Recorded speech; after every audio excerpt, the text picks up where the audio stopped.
Sir, ano po pala pangalan ng anak niyo nandun po sa field? Enzo. Enzo. Ilan taon na po siya? 17. Oh, okay. Matagal na po ba siya sa soccer? So mga 8 years na. And first time po ba niya makasali po sa Teen Ascals? First.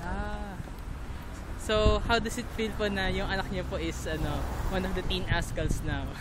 I mean, we're excited. It's nice that he's enjoying the game. Candidate pa lang siya. Candidate pa lang. Okay. Okay. Tapos after nito, pipiliin sa kanila. I think so. Hindi ko sure yung rules nila but so far. Saan po nag-aaral, sir? Anak mo? Sa Sydney. Saan po? Sa Sydney. Sa Australia. Okay. So, umuwi lang po kayo just to audition? Just for this week lang.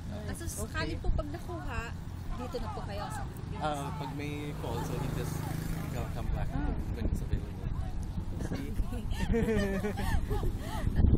So, back at home talaga, favorite talaga niya po yung soccer ever since? Okay.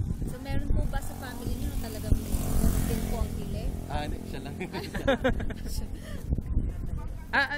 Ilan po yung anak niyo or siya lang po ba yung anak niya? Siya lang. Okay. Full support po kayo sa mother po niya.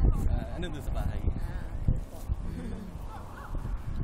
Ayun po. Sige. Thank you.